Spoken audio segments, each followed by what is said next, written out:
Hi, this is Charlotte from the VICTA Parent Voice, and welcome to the next episode in the podcast series. Entitled Restless Eyes, the link between vision impairment and sleep issues, I'm hosting a whole mixed bag of guests including parents, VI adults and sleep professionals. If your child struggles with sleep or you're keen to find out more about how vision impairment and sensory needs affect sleep, then this episode is for you. So now we're joined by Heather, who is a parent of a visually impaired child. Dylan. So Dylan's mum is 10, he'll be 11 this year. And he was born a big boy, £9. Obviously, I was overdue. It was a very hard labour. He took 28 hours to come. Didn't think he was going to come out. But yeah, and everything was fine.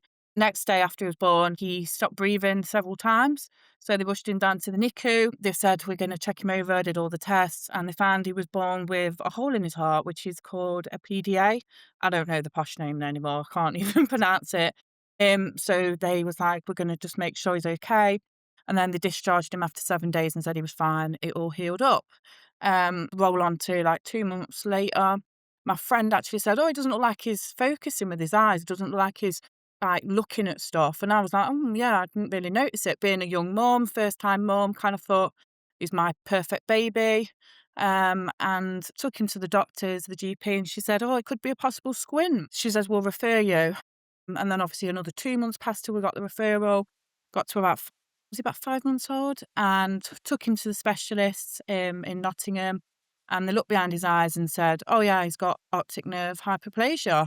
His nerves from his eyes to his brain, the same as Scarlett, didn't develop. Got all the, did you smoke while you was pregnant? Did you drink while you was pregnant? And I said, no, I've never smoked. Obviously, I was mortified that they even said that. But yeah, so you've gone from your perfect baby to now, obviously, he's visually impaired, just blind. And you think, wow, like, it's such a jump. The early days were really tricky because I was testing him all the time, like going at him, trying to see if he could see. But obviously you're like, he can't see. But he got to about 1 year old and he started crawling. They told me he'd never crawl. And I was like, okay, this was different. And I could tell he could see. Knew he'd got some vision because I'd hold things out and he would reach for them and grab them. And everyone was telling me, no, he is really blind, like there's nothing there. But he would respond to lights. As he got older, he then started walking. Different scary times again, which I had a bit of cane training. Wouldn't ever take to the cane. It would become a weapon. It just knock your ankles with it. So yeah, it got to 2. And he wasn't talking. We're seeing a really amazing woman, a paediatrician at the hospital, and she was like, do we think there's something else more going on? And I was like, okay. She was like, we'll register him as autistic. And I was like, okay, because he was nonverbal. Oh, we'll do extra tests and stuff. So they did blood tests, genetics. And obviously it came back that he'd got a genetic condition. So then I got tested, Dad got tested. And I turned out I was the carrier. So obviously that opens up everything because it's intellectual disabilities, sleep problems, heart problems, anything, you name it. They don't know. So you're just kind of like, okay, you just got to get on with it. There's not a lot of support out there. You don't know what to do. He's still nonverbal now at 10. He kind of makes communication noises, but there's no words there. So he will understand everything you say. And he commands time for dinner. He will sit down. Time for a snack. He will want a snack. He kind of food related is there. But other than that, like I say, it's the unknown. Like the eye condition for us now, it's not his worst problem. Like his behaviour, his sleep and his like cognitive ability and stuff. Like there's a lot of milestones that he's never hit. So it's kind of just his life. It's Dylan's world. We don't know any different. So it's not easy. Thank you for giving us a bit more information. And it just mirrors so much about what goes on with Scarlett. So I completely understand when it does go beyond the vision impairment, and that becomes like you say, the least of your worries. So let's go on to sleep. The ongoing battle with sleep. When did that first start? So he's never really slept, even as a newborn. Everyone's like, oh yeah, they don't sleep. And I'm like, yeah, but this is like next level. I'm having to drive him around in the car, having to kind of keep everything quiet and it was like white noise. It just never slept. And I kept saying, and they were like, oh, this is normal. This is what babies do and whatever. And I was like, no, I don't think this is normal. And again, when they started questioning and saying, we'll look at other things, but he got to 2 and I said, oh, he's not sleeping still and this and that. So he was like, we'll try melatonin. So obviously we've been on melatonin for what, 9 years now, is it? Yeah, 9. It works and then it doesn't work. His body builds up a tolerance to it. So then we have to have breaks off it, which is really tricky because then we have to navigate life with no sleep, working, having another child to deal with, having a social life. But obviously, the melatonin, when it works, it's great. It's absolutely amazing.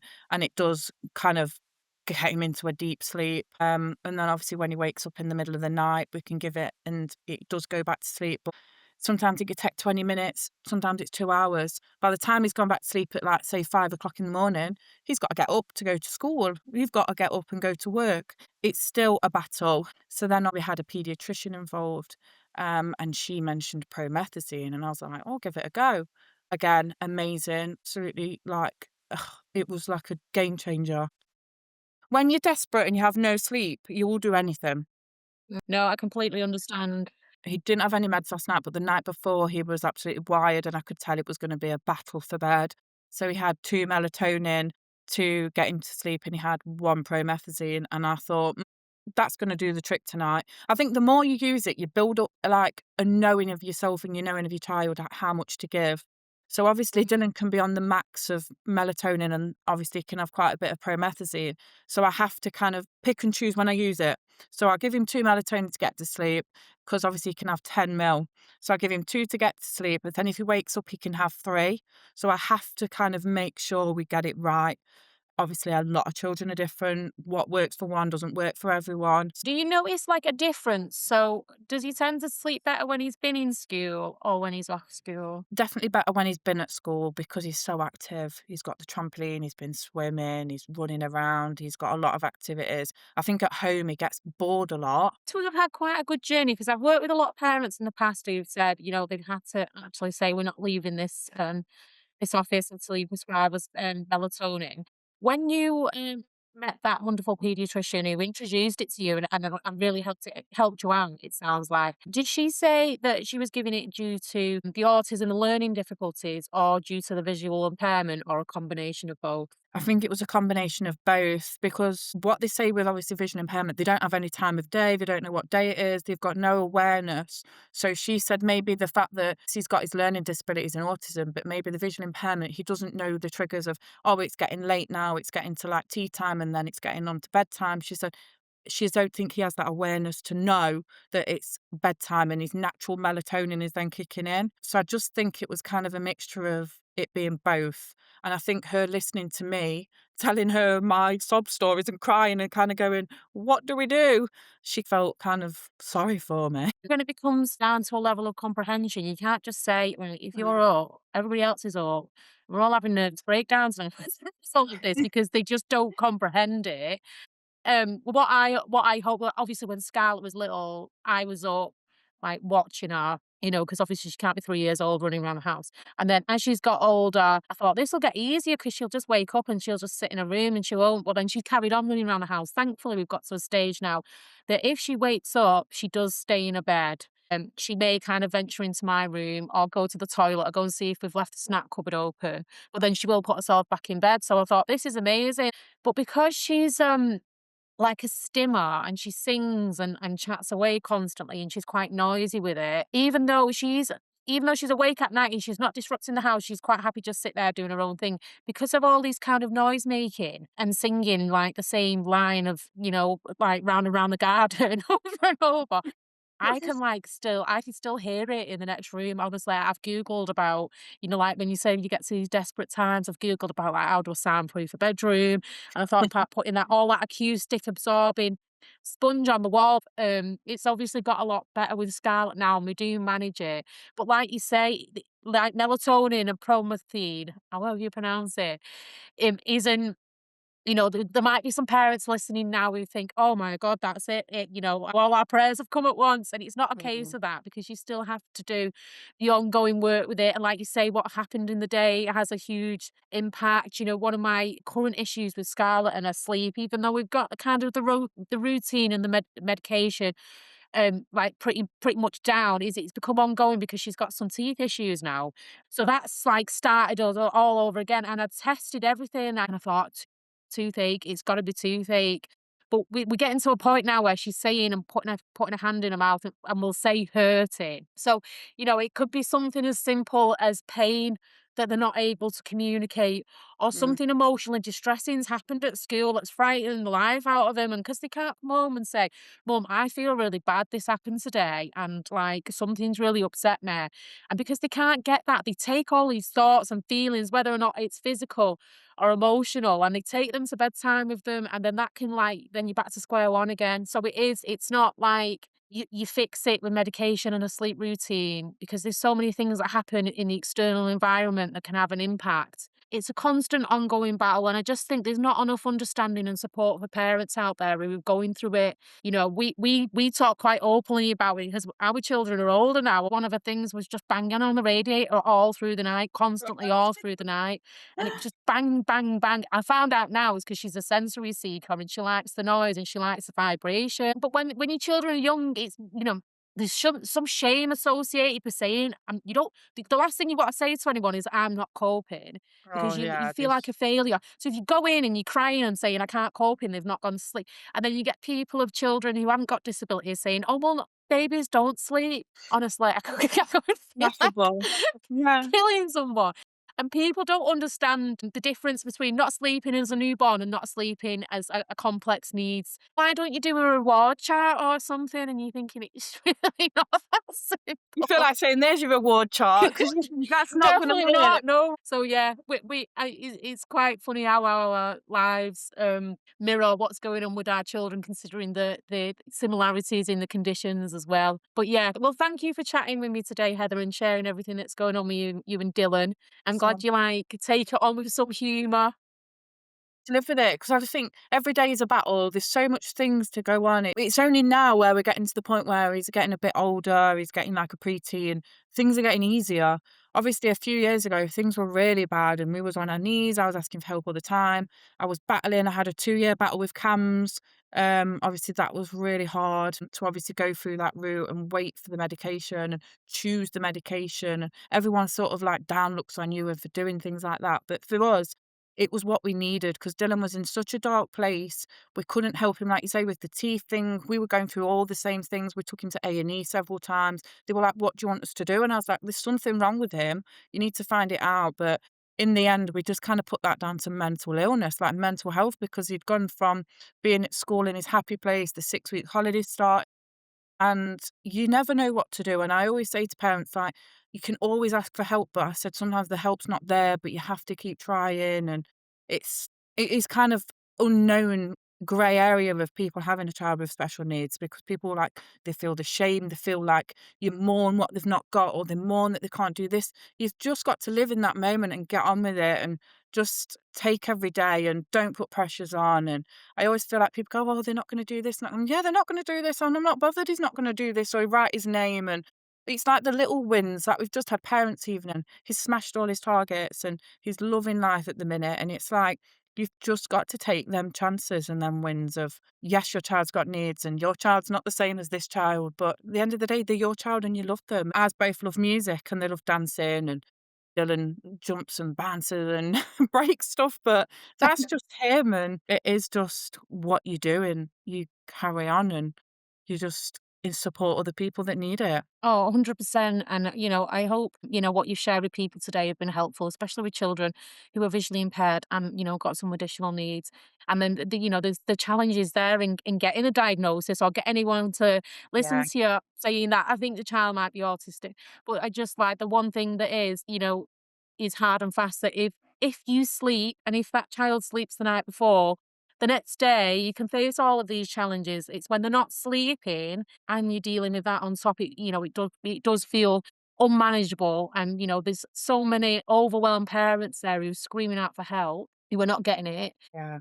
I think, like you say, the sleep routines, I've had "Oh, just warm the pajamas, put them on this and do this and a warm bath." None of that worked for Dylan. None of that was relevant for my child, but that might work for others. But obviously, Dylan's needs were greater than warming the pajamas and doing a bit of yoga. And I said that was the best one. I said, getting my child to do some yoga to make him sleep. I was like, Come and meet him. Come and meet my child and see that he will not get into a pretzel shape and he will not do all these things that you're expecting of him. And it's knowing yourself that what the realistic outcomes are gonna be and just Yeah. No, definitely. And looking at the sensory need and, the effects on the circadian rhythm and looking at how both of those systems can be approached. But yeah, you better sending me a tranquilizer dart than asking me to do a yoga class to get my daughter to sleep, unfortunately. exactly. No, that's brilliant, Heather. Thank you for sitting and chatting to me today. No I worries. appreciate you taking the time. I know you're a very busy working mum with two children, and so I do appreciate you giving me the time this morning to chat. No worries. Thank Thank you. you.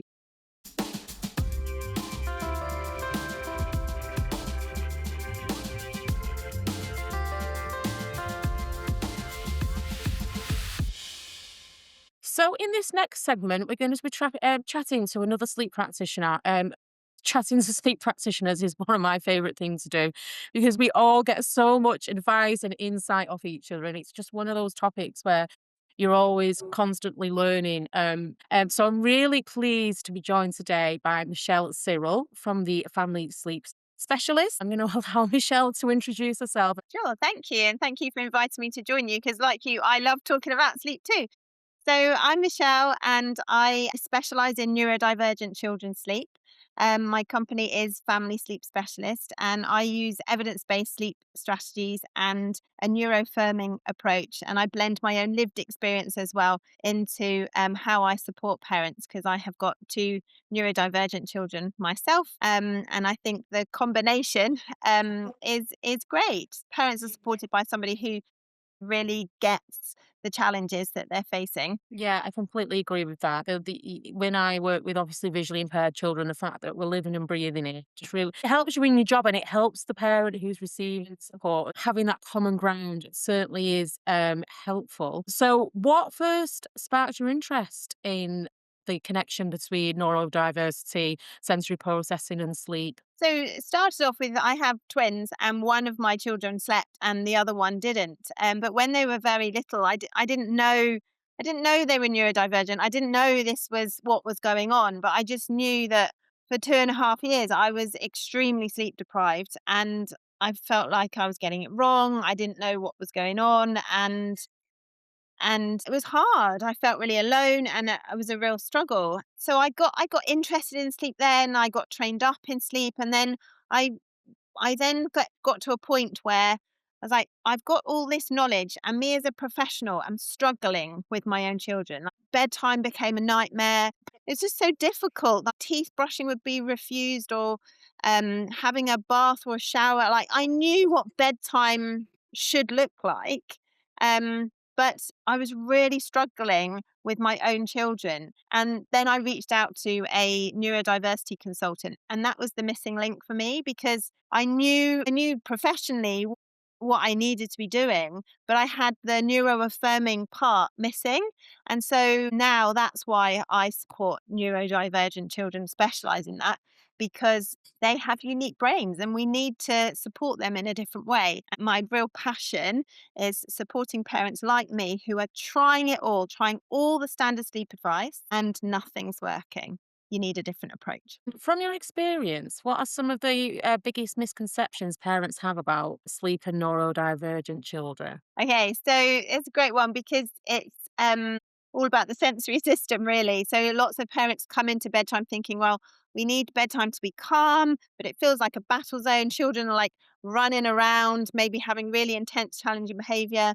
And when they're trying to calm everything down, that's when the child's really ramping everything up. And so I kind of throw out the shoulds when it comes to a calm bedtime because children have got unmet sensory needs very often, or the bedtime is just full of demands. And if you've got a child who's got a demand avoidant neurodivergent profile, then the demands of bedtime layer on top. And then the child doesn't have a feeling of control. And when they don't feel in control, they don't feel safe. So bedtime is often a real flashpoint for families. So the misconceptions are we don't want rigid routines at bedtime for neurodivergent children, and we don't want unmet sensory needs. So we are usually meeting sensory needs before bed, which then makes bedtime much, much easier.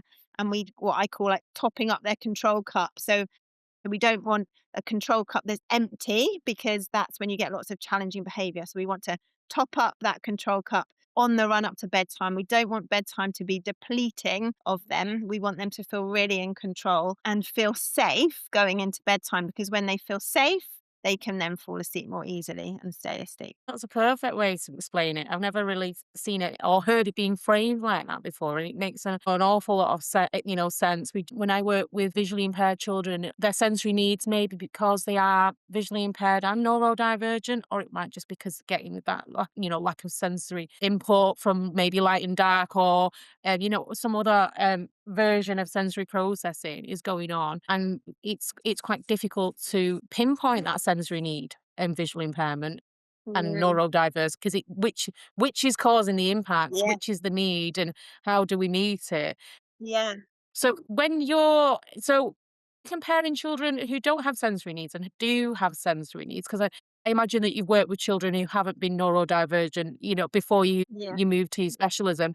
What are the biggest differences that you see in kind of the sleep patterns or their approach to actually going to bed in the first place? So there's lots of differences, because the kind of traditional sleep advice is kind of a one size fits all, rigid routines. Children have got to fall into certain boxes, and if you have a child who's not neurodivergent or doesn't have like other issues and sensory needs, like they can fit into that box and they can meet the expectations around bedtime and falling asleep.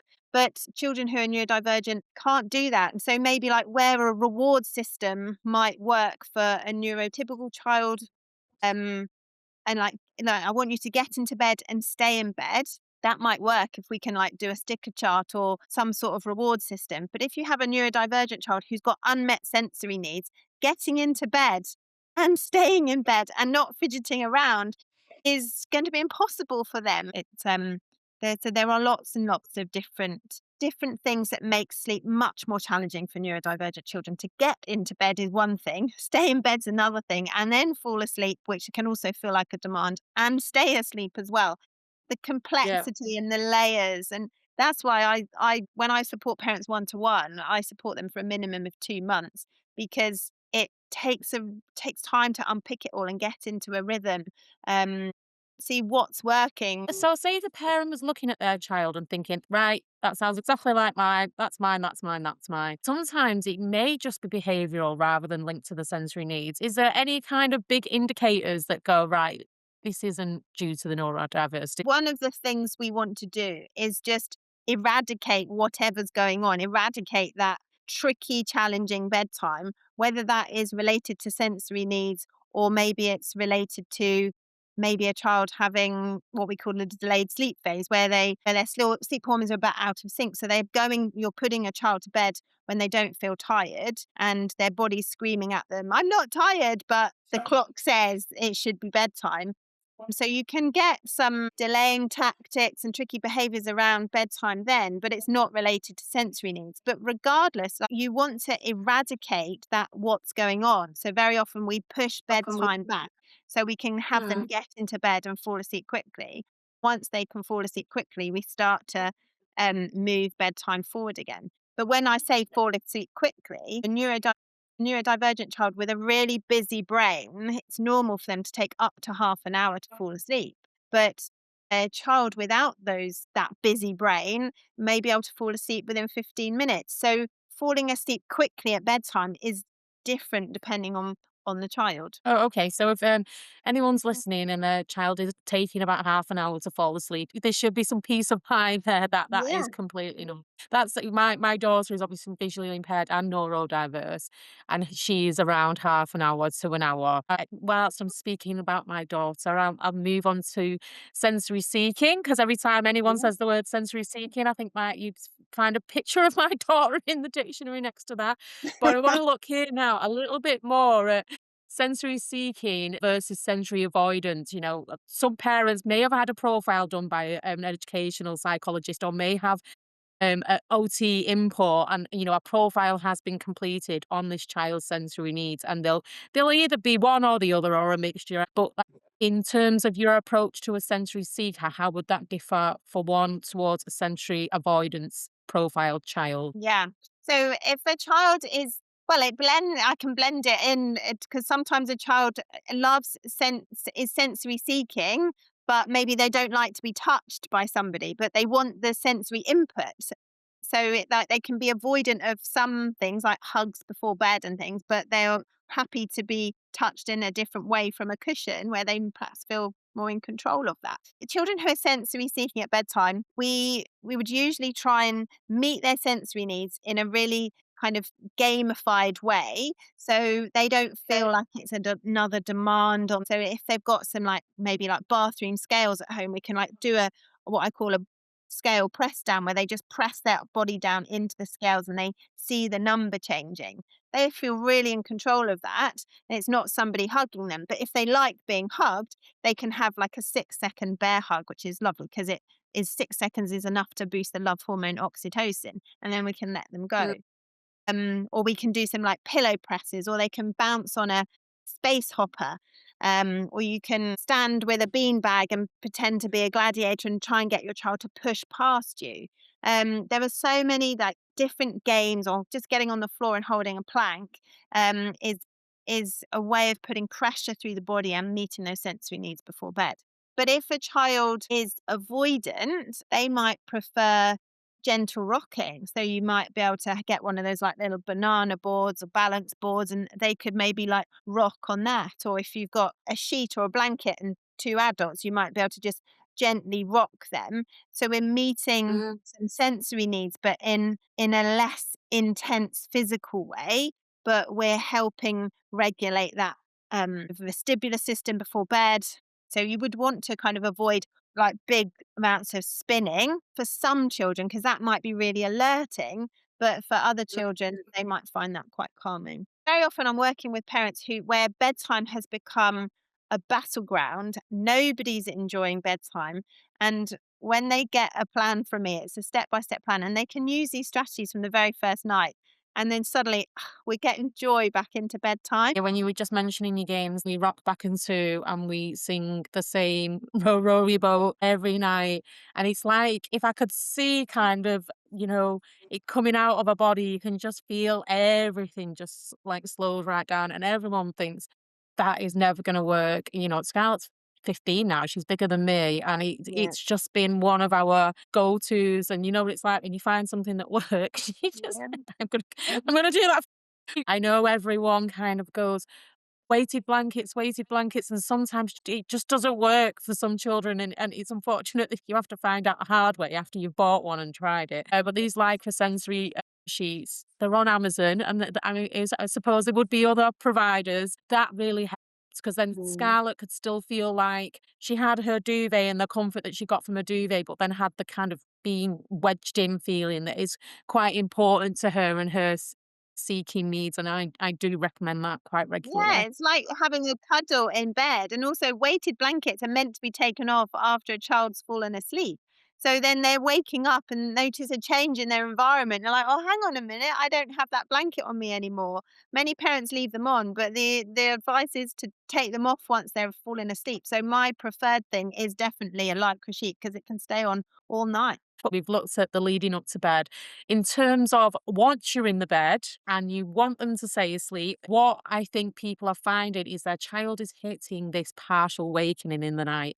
And how can we optimize the bedroom environment for a child who is neurodivergent in order to help them to go back to sleep without needing more input or disturbing the household, or so they can go back to sleep in a few minutes rather than a few hours. Go-to things are making sure the bedtime, how your child falls asleep at bedtime, is exactly the same as how they're going to wake up during the night. So we want, if they've been listening to an audio book, to help them maybe block out some other thoughts they've got for them. Remember, they've got the busy brain that I was telling you about at the beginning. If they've got an audiobook playing, we want that book to play all night. If they have got a light on, we want that light to stay on all night. So I introduced something to children called a bedtime box, where at bedtime they just choose one item. And if your child is very oral sensory seeking, there's usually some like chew toys in there. If they like to spin things and they're little and they maybe got cars, they can just like spin a wheel on a car or a train, or maybe they've got a fidget spinner, or maybe they like a squishy ball.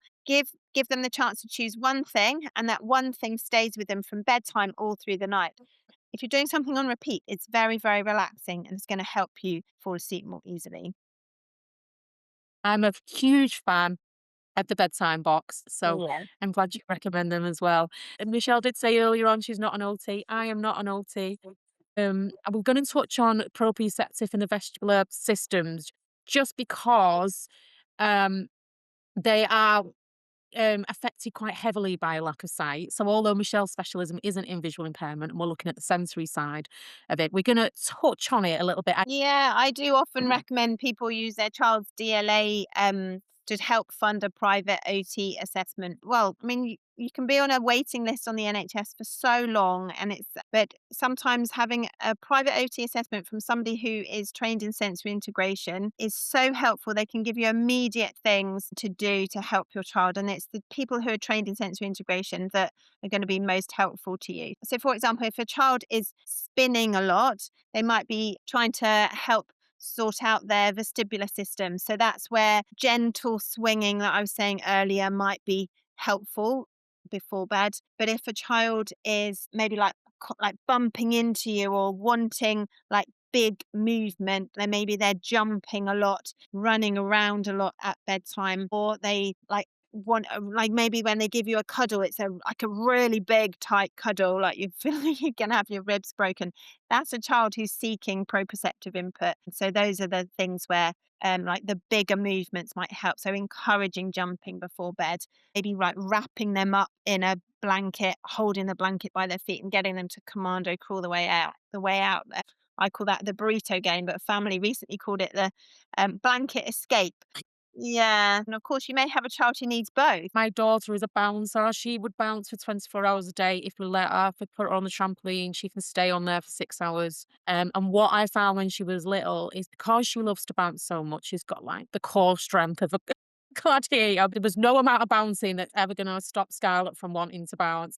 And when we had a mattress that had quite a significant amount of bounce in it, that's when she went into bed, she'd bounce all night because the option was there. We changed that and we went over to a memory foam type. And when she wasn't getting that feedback Yeah, from the body movement, that really helped her with settle into sleep. She's obviously got some comprehension and communication issues. So explaining to her, please don't bounce at bedtime no, because you'll never go to sleep if you're still bouncing wouldn't really work with Scarlett. And then another thing that we changed in our bedroom was because she bounced so much, we used to have a metal bed frame, but the metal bed frame was just so noisy.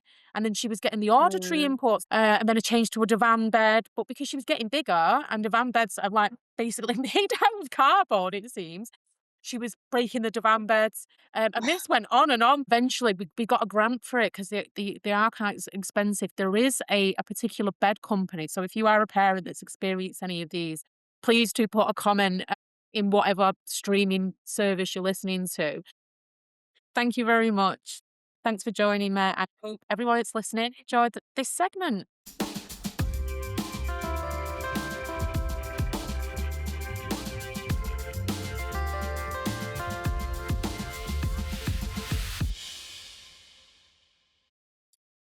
Hi, so now I'm joined by Beth. Beth is visually impaired and has been since birth, and she's an adult now. She's looked at the issues that she's had in relation to sleep, which have been lifelong issues.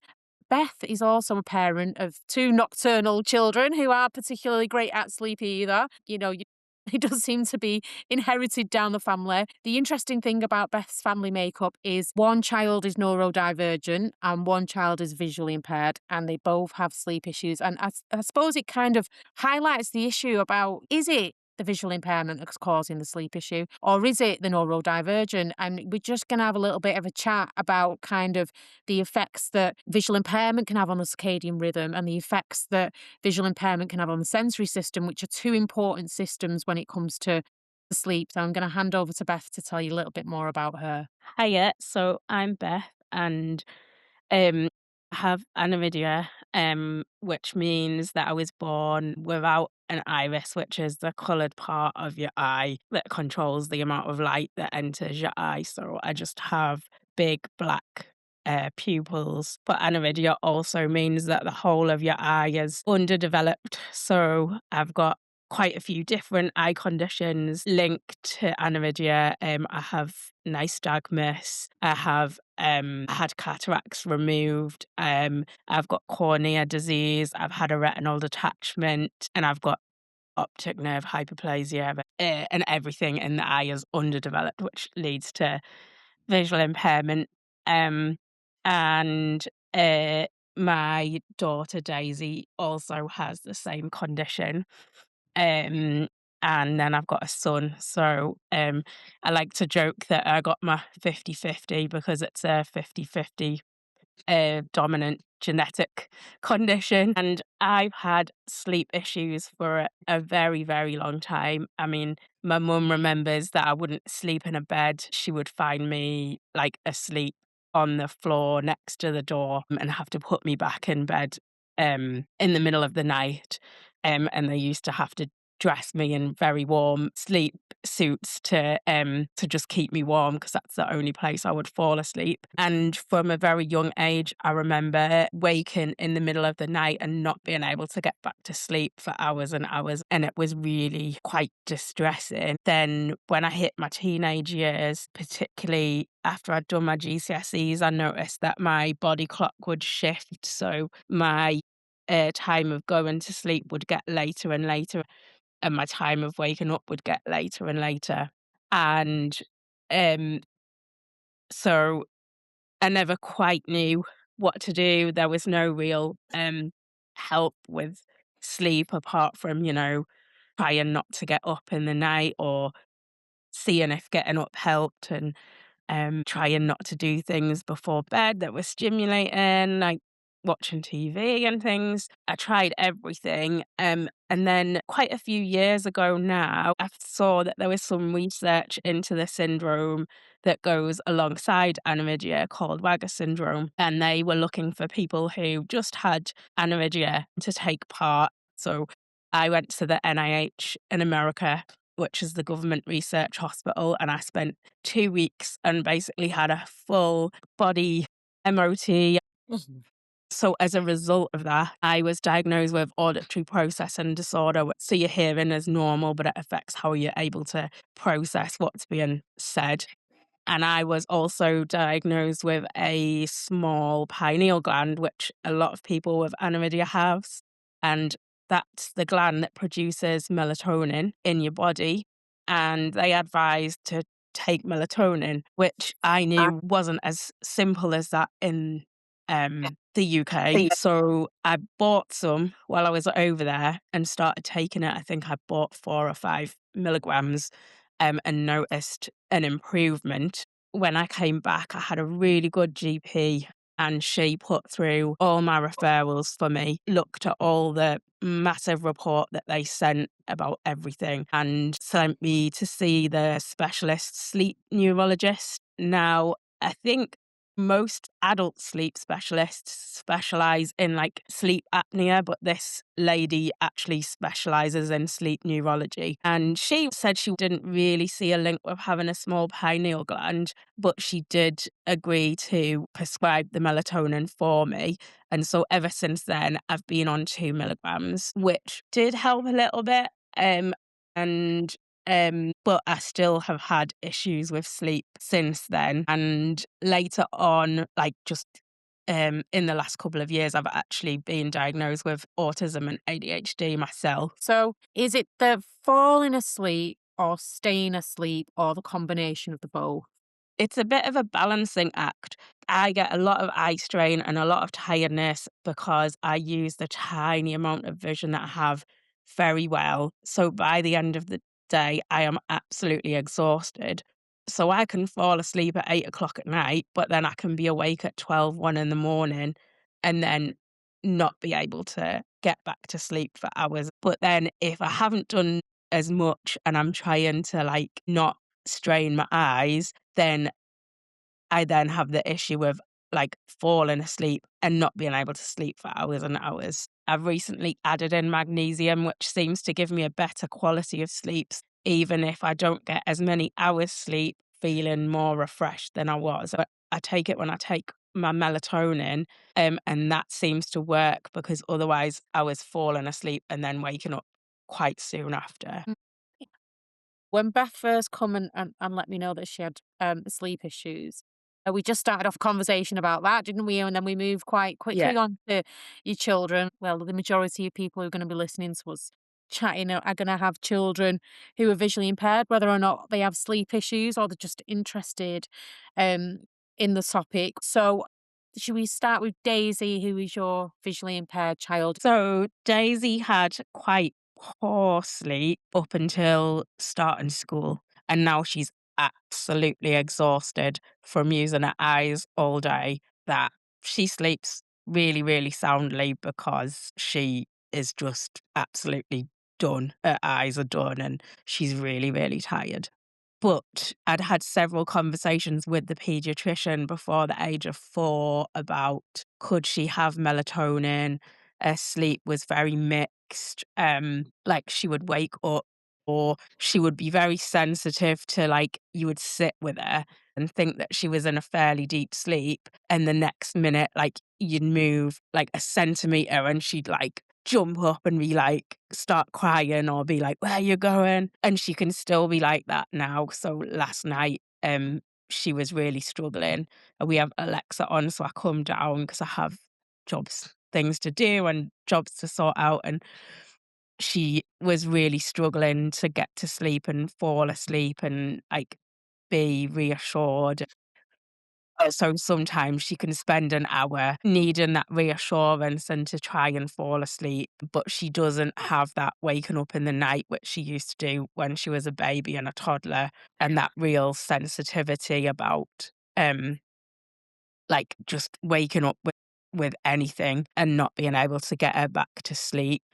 But the pediatrician had kind of put us off and put us off and said, come back. And then she started school and she was absolutely exhausted, so we haven't. And then recently she has also been diagnosed with autism, so that's another factor to consider. And, so obviously school exhausts her when she's exerting herself for that many hours and like you say, strain, that's making her super tired. So you feel like she's able to sleep and you can kind of mirror and empathize that because you live and breathe it. Yeah. So, when you have time, say, I know when I say nice, relaxing school holidays aren't normally relaxing, but when you do have times that are relaxing and she's not having to exert herself, do you notice a pattern in, a change in her sleep patterns then? Yeah, she can definitely take a lot longer to fall asleep. And so sometimes if I want to be a bit more relaxing, I'll actually keep her up longer. So I'll actually be like, oh, as a treat, you can stay up as long as your brother, who is 5 years older, because that means that she doesn't have that struggle of getting to sleep because you put her upstairs at like 8 o'clock and then she can still be going for like 10 o'clock. And me and her brother sit for an hour as part of his sleep routine from 9 until 10 in his room with the lights off chatting. And if she's struggling to get to sleep, we'll be chatting and like there's a little voice chiming in from the other room. Sorry, how old is Daisy now? She's 7. 7. Yes, she's still quite young. And when she's going through this process of, she knows she wants to go to sleep, she's been put to bed, she's obviously got the capacity to understand that it's bedtime now and it's time to go to Yeah. sleep. Is she able to describe to you, like, what is happening so that she can't switch off? Because I think it's quite important to, get into their mindset and understand what is that one thing that's stopping them from switching off. She just says, I'm closing my eyes and I don't feel like sleep is coming. And then I think because she doesn't feel like sleep's coming, she gets quite anxious. So, like, her autism means that she can get in like loops with her anxiety. Yeah. So, she gets quite anxious about like the nighttime and people coming in the house. So, she can get on a loop with that. And like, even though you reassure her and I go around and I check every door before we go to bed and we've got cameras and she can get in that loop of I can't go to sleep.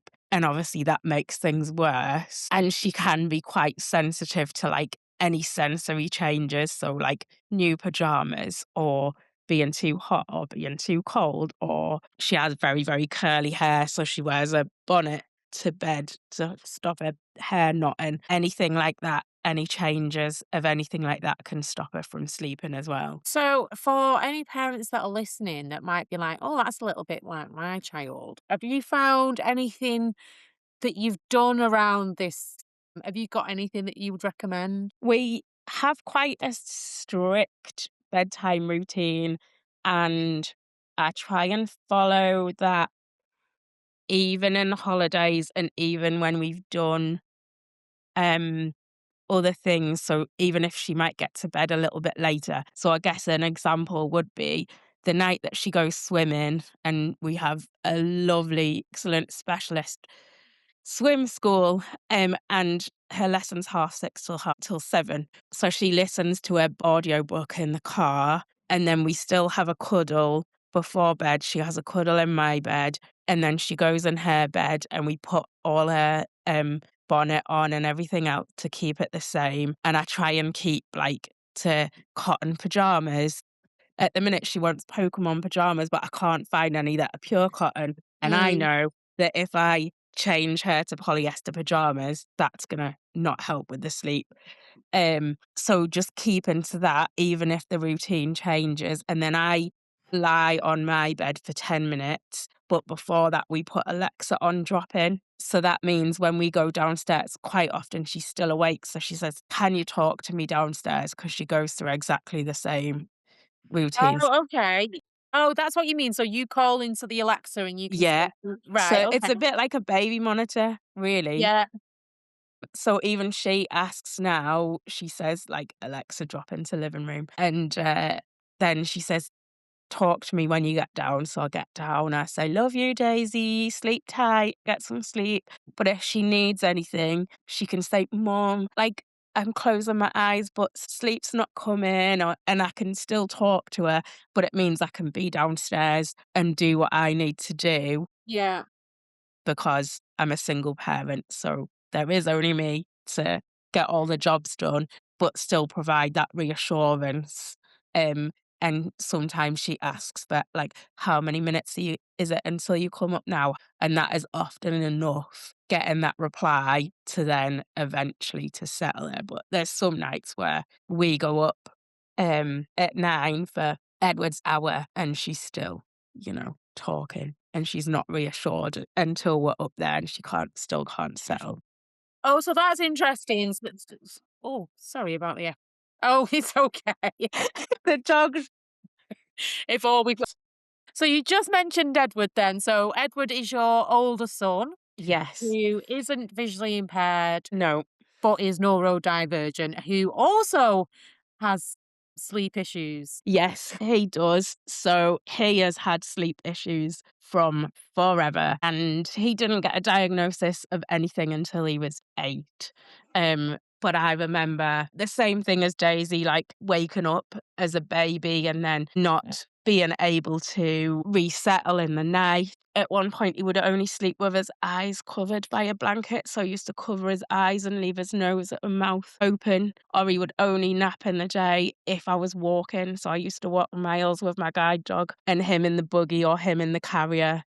And he didn't know when he needed to fall asleep. So I remember he was really tired and he was having a meltdown in the middle of Marks and Spencer's. And this old lady had to help me just put him on my back in the back carrier. And once he was up there, he just went. And he used to wake up in the night and he would like sprint out of his room and down the corridor and you would put him back and then he would sprint back out again. Um, and if he was awake at 4 o'clock, that was it. He was just Awake, like awake. That's it, isn't it?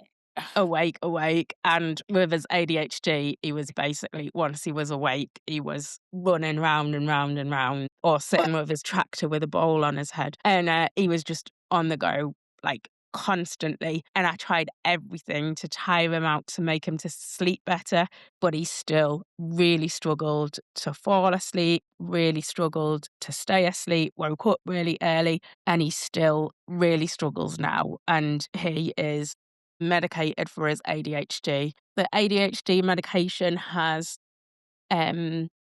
meant a change in his school placement. He's now in specialist provision, and he's very much more able to articulate things to me. So he used to wake up and scream like somebody had died, or he was very, very hurt in the middle of the night, and I'd run out, and then he'd be like, "Oh, I can't sleep," and Oh, like gosh. your anxiety is like, and it would be multiple times a night, like every night. And that was when he was really struggling at school. Whereas now there's less of the death scream, but he'll say, like, "I'm too hot, the blankets feel too heavy." Or "I'm too cold, but I can't wear a blanket because it feels too heavy." Or they're helping him to kind of verbalize his struggles, because before he had some very challenging behavior, whereas now um he's able to explain all that a bit more. And I find the times that he's more anxious and more worried, because obviously changes happen. Like, they were both really dysregulated just at the start of the half-term holidays, because it was a change in routine. They knew they were doing nice things, but it was a change in routine, and that affected both their sleep. And if there's something happened at school, it affects his sleep. So it's really, really mixed with him, to whether it's sensory, whether it's anxiety based. Yeah. Yeah. My job is to look from when they get home from school and what happens in particular around bedtime and their environment. But a lot of the time it is about advising the parent that they advocate for yourself and your child in school and just say that the sensory needs are struggling to be met. And, maybe there is something that can be done. A lot of parents haven't had the sensory profile completed and are not aware of the needs. And then whatever the sensory integration that's happening in school, which is benefiting to them, they can be worked then into the bedtime routine. And obviously, it sounds like you've got a really good one that's working for you and your family, because even though it is taking a while to go to sleep, and it is working towards it, and you are fighting against two significant conditions that do have a knock on with sleep. So I think you're doing really well, Beth. It doesn't feel like it sometimes when you're awake multiple times in the night, or you can't get to sleep when you're absolutely exhausted because the kids are really struggling. But No, I completely I feel you there, but I feel you there. I feel your pain, Beth. We're living it, aren't we? We're living yeah, it. It is, and no wonder they call like sleep deprivation a form of torture, because it's just honestly. But I feel like when I've been to sleep, I can face everything. But for whatever reason, I've not got to sleep. It could be it could be anxiety, it could be a noisy child. The worst is when she goes to sleep beautifully, and then I'm waking up looking at every hour and I just think, oh my God, tonight was the night. yeah, Tonight we both and I we missed both it. we could have done it. We could have done it. And Yeah, I've let the team down, Scarlett. I'm the one that's going to be grouchy in the morning because I've not been to sleep. She yeah. wakes up in the joys of spring. So yeah, it is tough. And I think, we should both pat ourselves on the back because it really is tough. Oh. And Beth, we want to go over to you for your final thoughts on a very interesting chat. I've really appreciated it. I could speak about sleep for hours. Over the years, I've just realized that all you can do is your best. And for all the routines and advice that you can put in place and the things that you can try, sometimes nothing works. And sometimes you do have to just keep going, knocking on doors and saying, my child's not sleeping. I need some melatonin. I need some help, because sometimes the melatonin is like the only thing that's going to help. Or it is the other things that are affecting their sleep, like not having their needs met at school, that really then affect them for being able to go to sleep. And whatever routine you have in place, you're not going to be able to override all that dysregulation in those few hours that you've got before bedtime. I completely agree. Thank you for that. And thank you for chatting to me. And I hope you get a really good night's sleep tonight. Thank you.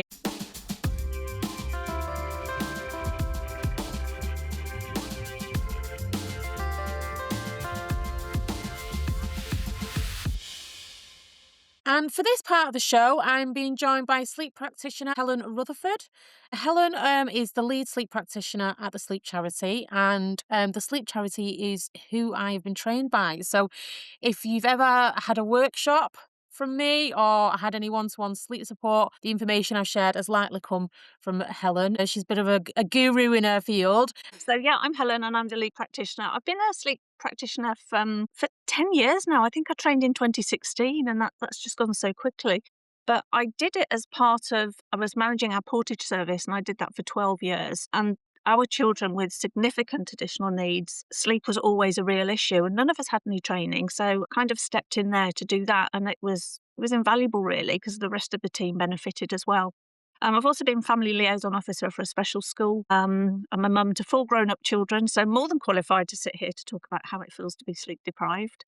But yeah, I run the commission clinics in North Yorkshire. So that's part of the melatonin prescribing pathway. So parents have to come to us first before they're prescribed melatonin.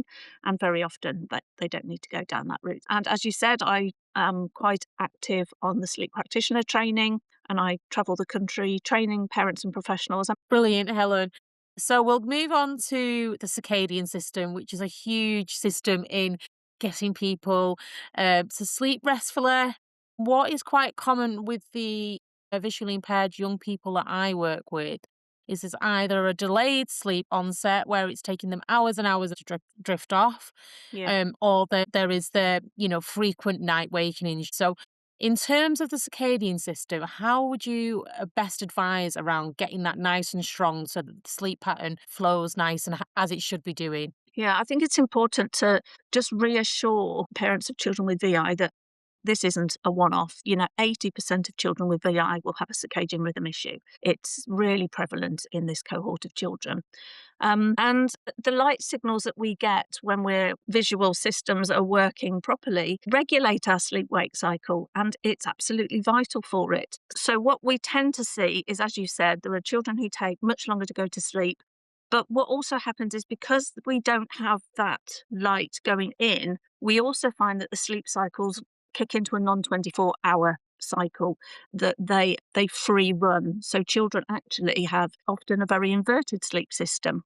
So instead of using light, we start to look at really tightening up on routines and looking at time. But there's so much more than that. So time for us signals a 24-hour period, but we need to look at alternative time signals. So we will use social cues, we'll use physical cues, and we need to make sure any sensory cues that we use are also really consistent. So we know that a routine for children is really important, but when we're talking about visually impaired and completely blind children, we have to be super strict on our routines because that is our alternative approach. So we have to have the same morning wake up time 7 days out of 7, so even at the weekend, because setting that circadian rhythm at both ends of the day is really important. And waking up starts that physiological part of the day. We need to anchor the evening routine, and we do that by using sort of sensory support. We can use music, we can use scent, we can put a bath time in as long as that doesn't cause hyperarousal or overwhelm. We can use massage. We have to look at systems like body clock shift back or fading, it might be called. I think if there is any light differentiation, then we kind of have to utilise this. So in the morning, you might be using light therapy, but the physical activity of getting up and out of bed, going downstairs, starting the day, having breakfast, walking the dog, having some rough and tumble, what we want to do is get movement. So we're sort of waking up those daytime hormones, if you like, and lowering that nighttime melatonin. So we want to avoid intense activity late at night, because what that does is raises core temperature, prolongs or increases those daytime hormones. It can stimulate the vestibular system, which can take hours to sort of decompress. We want to make sure that things like meal times are really consistent. We have what we call the metabolic anchors. So we're making sure that metabolically our body has a routine as well. It's not just what you do, it's what you put into your body. And when you do that, utilising sleepy foods, so foods that have got either tryptophan and or melatonin in it, combining it with a slow release carbohydrate, because an hour after you've had that, it can help you feel relaxed. So that Christmas dinner feeling. So when you've had turkey, which has got lots of tryptophan in, with a roast potato, that's the reason you feel more sleepy after a Christmas dinner than you would after a roast dinner during the normal week. The National Institute of Health suggests that we have a high protein breakfast in the morning, because that can actually wake us up a bit more as well. And I think what we need to remember is, when you've got a routine going, because the body anticipates it, and we know a lot of our children with VI have that sort of need for sameness, there's an anticipatory effect that the body has. So because it knows what's coming, it anticipates it. So as we have that relaxing routine, the body anticipates that it's going to relax. And when we're calmer, we have a better quality sleep. So we're always looking at quality first before quantity. We have to look at the temperature in the room. And obviously melatonin is our last resort, but we do know that a lot of children with VI rely on melatonin, but it has to be done alongside the behavioural stuff as well, because on its own, it won't be enough. I'm going to move on to sensory processing disorder here. So sensory processing is just the way we process the world around us through all of our senses. You don't have to have additional needs to have sensory needs. We all have them. We find some children put things in place without realising they're doing it. So some children will sleep with teddies all around them, but that could mean that they're meeting their proprioceptive needs. Or some children like to have the bed right up against the wall and sleep right up against the wall. And again, we're looking at that physical feedback. So we rely heavily on our social and our tactile and our auditory cues. We also need to know what's coming. So having a touch timetable or a braille timetable will help children understand the what's coming. But I think trial and error is often the best way as well. Parents know what their children need. They are tuned into them. And so a lot of children like forwards and backwards rocking, and that can calm the sort of vestibular system, and it calms down our emotional side. So doing things like row your boat nice and slowly, we're not talking fast rocking, rolling forwards and backwards on a ball or in a rocking chair, but incorporating rocking into a sensory wind down before bed can really help decompress some of our children. We need to avoid hypersensitive tasks as well. So when we have that wind down before bed and we're helping our children relax, if we go upstairs and we then give them a bath and actually that's overwhelming for them, or we brush their teeth or brush their hair or clip their nails, we're going to undo all the work that we've done to calm them down. So being aware of what they don't like and thinking, is this because in terms of sensory processing it's too overwhelming, we would take that out of our evening routine. But using things like compression sheets, they're lycra socks that go over the mattress, and it means your children have that feedback from the world which might be missing. And a child with little to no visual input can feel unsafe in bed. And actually, even if they haven't got processing disorders, having that compression can be a security blanket for them emotionally. And to sort of complement that, sometimes we will roll a blanket like a sausage. If you put it under the fitted sheet, one each side of them, and push it right up next to them so they're in a bit of a cocoon, that can provide that physical feedback from the sides as well. And it can mimic having somebody lying next to them. A lot of our children feel really reassured by having a parent fall asleep next to them. And these children often during the day might be very fidgety, might like to sort of jump on the sofa or put the cushions on the floor and flop onto the cushions. These children will flop onto a chair to make sure that they can feel the chair under them. You and I could probably sit down and we know that we're sitting on a chair, but a child with low proprioception would sort of slam their bottoms onto the chair so that they can feel it. And then they might have to bounce on it for a while just to feel that chair underneath them. So that's what proprioception is. The knowledge of where your body ends and the world begins. We'll also have to make sure that the fabrics that they're wearing suit their sensory needs as well. So children might like to wear tight clothes. So a pair of stretchy pajamas that's a size too small can provide some of that sort of compression as well. having squeezy time, so where we squeeze all the fleshy bits, the calves, the thighs, the waist, the shoulders, the arms. When you hear about deep pressure, we're not talking about sort of the stroking massage deep, we're talking about squeezing. It grounds their nervous system. When we're looking at sensory processing, we have to look at all the senses. So silence might be too scary for some of our children. So having background noise like white noise, which can block out sounds that can be disrupting. We know that sounds are one of the primary senses of many children with VI. Sometimes having white noise, yellow and pink also are sound blockers, can block that out and just again give them a feeling of security. Again, depending on light differentiation, having some light in the room, not bright light, because what we don't want is to tell the brain that the sun is rising, but a nightlight might be appropriate for some. Using a scent, so that scent becomes associated with sleep. It's the scent, let them choose it, go to the market, don't get a blend, because if they go out of business or they run out, then we've got to find a new scent. That will override any smell-sensitive children where the room might be musty or there's cooking smells. We learn by association, and that never really stops. So what we want to do is build up all these associations. And I think it's really important to say if you've got an occupational therapist, use them, because they'll have loads of ideas around things you can do to help with sensory processing issues. Yeah, I completely agree.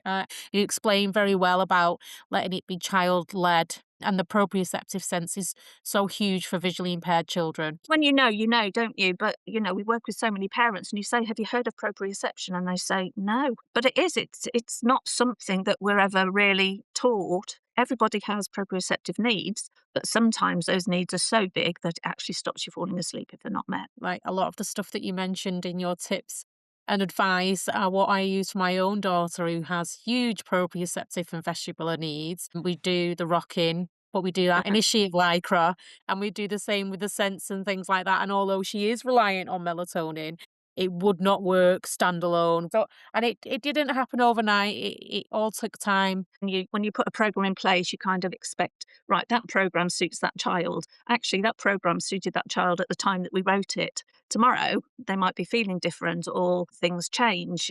Reward systems, for example. And I think quite often we have to remind people, don't reward sleep because that's not in their control. But rewarding getting into bed or following a timetable, that can be rewarded because that is in their control. But it can seem like a punishment and that they've failed. So just have to be a little I bit should careful. stop saying, yeah, when she wakes up in the morning, well done, you slept for the full, you slept for the full 10 hours.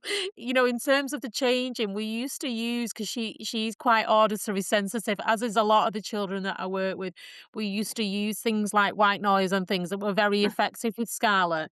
But as she got older and she learnt the language and she started being able to tell Alexa what she wanted, and she's got to the height now where she can reach Alexa wherever we put it in the room. So any kind of sound then become a bit of a nemesis to her, because she'd got this autonomy over being able to select what music she listened to. Has her language developed, that she knew the white noise was happening, and the drive to be able to control what she was hearing kind of overrided the fact that it used to help her go to sleep.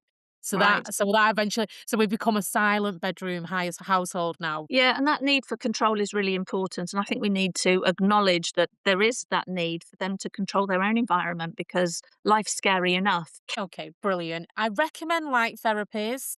I've not used it myself, but I know when I've come to you for advice previously, Helen, you've recommended this. Yeah. I think when you look at lack of light, so if there's light differentiation, we need to tune into it because light is one of the most natural ways of controlling our circadian rhythm. When the sun goes down, we know it's time to make melatonin. In the morning, when the sun's nice and bright, all our daytime hormones kick in and our melatonin reduces. So a child with VI sort of has that lack of light differentiation and the circadian rhythm just drifts, does its own thing, and each child drifts differently. So what we tend to see is that they're not sleepy at the right time. They might be awake at night, and that's really disruptive for the family, especially if other children have to go to school or parents have to work. You might find that they're late getting up and they're missing school, which causes stress in itself. You pass that stress on to them and they become less cooperative. They become more clumsy because they're trying to do stuff in a rush. They get to school and they're in the wrong frame of mind straight away. You might find that they fall asleep in the day because they haven't slept well at night time. And this can be really lonely and isolating as well when you're awake at night and the rest of the world is asleep. It can also serve a social need. It can be nice to be awake at night where there are no demands. It is really quiet and you're in control of your environment. But light therapy can help, especially in the mornings. Now, these lamps, seasonal affective disorder lamps, therapy lamps, you can get them now for about 20, 25 quid on Amazon. They have to be at least 10,000 lux, which is your light measurement. And you can't stare straight at them because they're too bright, but you have them sort of over on the working surface while you're having your breakfast in your peripheral vision. And it has to be sort of 30 to 40 minutes exposure in order to raise those daytime hormones and lower melatonin. And what that does is it just makes you less sleepy in the morning. And also working pastorally with schools, we know that a lot of our children are bused into school or taxied. And that's prime time for those inappropriate naps, isn't it? You know, they've had the school day, they're absolutely exhausted, they're not sleeping at night. So the best time for a nap is in that bus on the way home, and they can sometimes be in there for an hour. So maybe having some light therapy before they leave the school, so in circle time or just in that last half an hour before they get ready to leave, perhaps where they're sitting has a therapy lamp going.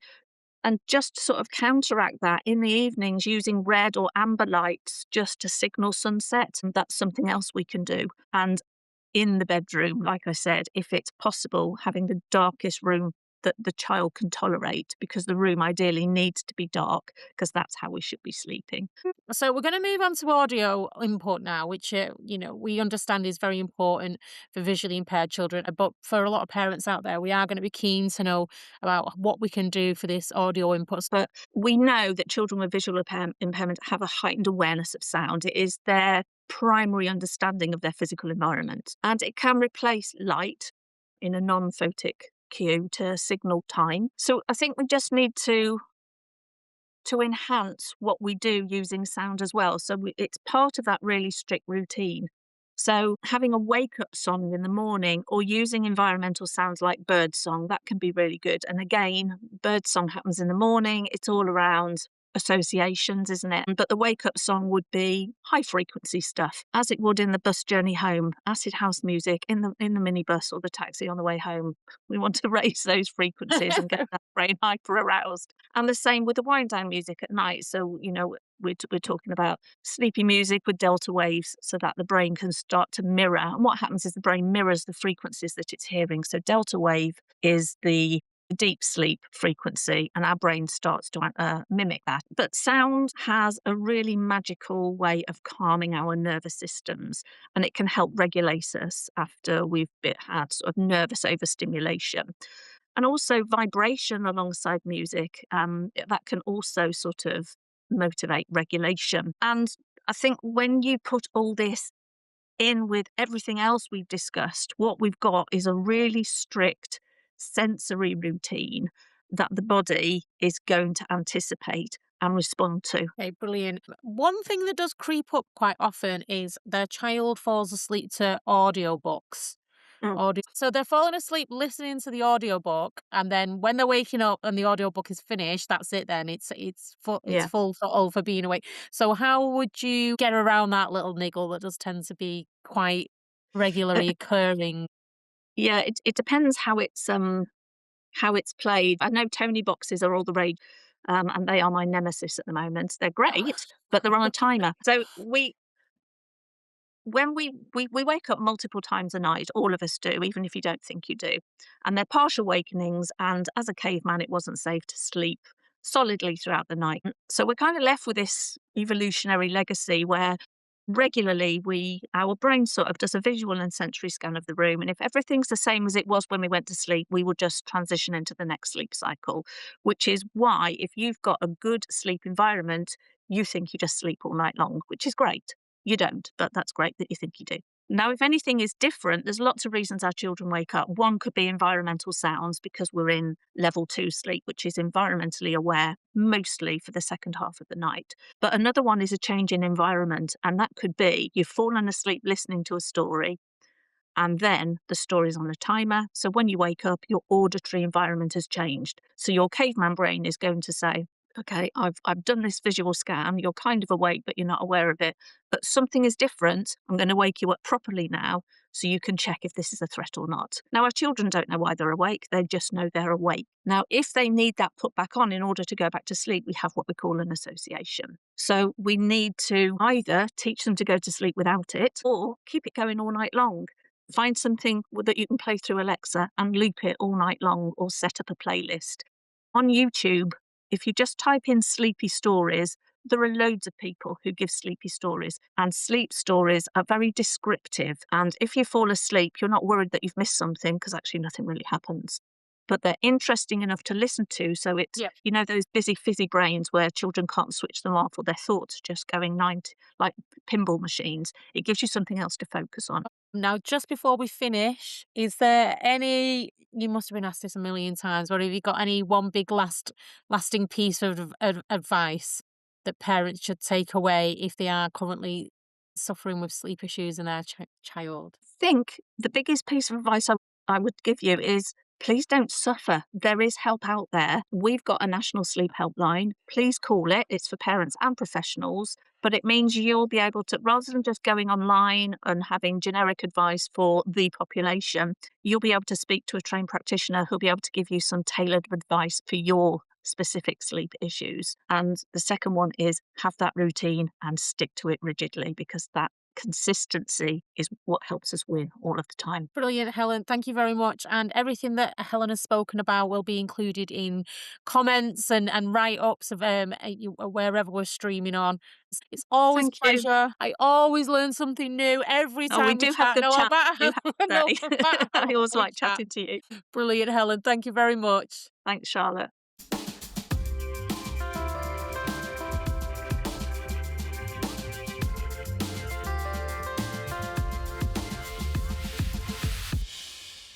Hello. So, for this part of the show, I'm joined by Connor Scott Gardner. Connor is a vision impaired adult who has experienced lifelong sleep issues, and Connor also has a diagnosis of ADHD. A VI adult, and I have light perception only, so I have very minimal vision. I would basically say I'm blind, though I do recognize that I have, useful light perception in that sense. I mean, for me, sleep has just been such an ongoing difficulty, and I do feel that I sort of go in cycles as an adult between okay sleep and terrible sleep. But certainly throughout my entire childhood, I just slept absolutely terribly. So, you mentioned when we chatted before we started recording that over the past few months it's been particularly bad. Mm, I know you've got quite a lot of things going on in life at yeah. the minute, which you talk about on your disability advocacy page. Do you think the two potentially are linked? I think potentially, and it's really weird because I moved for a new job, and I moved in September from Leeds to Brighton. So it was a big move, but it was a move that I wanted, and it's a move that I felt really happy with, and kind of, everything's going great. And I moved from doing a job that was all remote work, so I was at home, to a job where I'm going into the office, and I've also started going running and going to the gym. So you'd think that if anything, my sleep would improve because my exercise has just massively increased. And you would think that this would mean I'm completely exhausted and would go to bed and sleep through the night. But actually, what I found is that my sleep has been really bad. And once I'm asleep, I'm absolutely fine. I sleep through the night, and waking up in the morning is generally a struggle. But actually getting to sleep has been really challenging in a way that I'd managed to get myself into a routine when I was in Leeds, where actually I was going to bed and sleeping through the night. I do wonder if some of it is that now I'm having to wake up earlier. So is it actually that my sleep has got worse, or is it just that I can't let myself sleep that bit longer? And maybe that is a factor as well. But yeah, it's been a really weird change because you'd think it would actually have improved my sleep, but it hasn't. Do you think maybe the stress of all the change and, that's huge, a huge change in location for starters, and obviously you travel independently, Yeah. and the new routes that you've had to learn, like you say, it's a big upheaval from going home based to in the office, so there's going to be extra amount of kind of socializing with people. Yeah.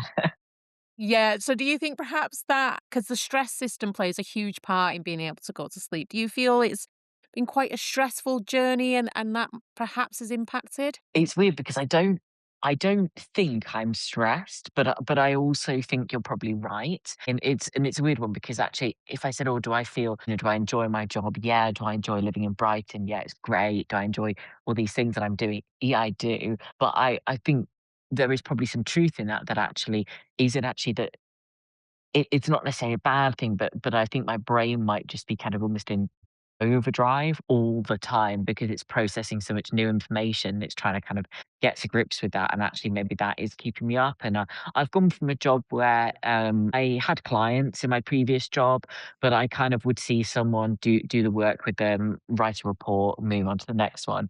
So I didn't really have lingering clients. Sounds awful. I don't mean that in a negative sense, more of a long term. Whereas in this job, I think I get more invested in people's lives, and I have more kind of regular clients. I'm sort of doing support with them and more longer term support. And I do wonder if some of it's actually that naturally I think about my job a bit more, and I kind of there's an element of caring about it in a different way. And I wonder if that also plays a part as well. Yeah, perhaps that would make sense. Yeah, and like you say, you don't necessarily have to feel stressed for the stress system to be activated. But I'm really pleased Yeah. to hear that you're enjoying all these changes. When we chatted previously, you mentioned that your parents have reflected on your sleep. So would you Mhm. just go through like how they described it to you? Yeah, I mean, it was just always something they said, "Oh, you were terrible at sleeping as a baby, and we thought it'd be really easy because your sister slept perfectly through the night." There's this my sister was a very calm, small child, and so they've been lulled into this false sense of security with her, and she would sleep through the night, and you could put her in her cot at like 7, 8 p.m., and she wouldn't be awake till sort of 7 the next morning. Was a perfect baby, and then I came along who just did not sleep, and my mum said, that her and my dad would just be up all night, and I'd be screaming and screaming and screaming and not going to bed. And someone would have to take me out for a walk, and then I'd get back, and then I'd start crying again and just didn't sleep. And, I obviously don't remember that side of things, but I definitely remember being in primary school and not going to bed. Just, I'm not tired, I'm not tired, I'm not tired. And I'd be awake all night and I'd read books. And I was quite happy to entertain myself. Once I got to sort of 6 or so, I didn't bother anyone else, but I was just awake all night. And then getting up in the morning was such a battle because I was obviously completely exhausted. I would say, I don't want to go to school. I don't want to go. I certainly, once I got to sort of 8, 9, every morning was just a constant fight to get me actually out of bed and going to school. So do you feel like it's impacted on your education? Perhaps it's really difficult to say. I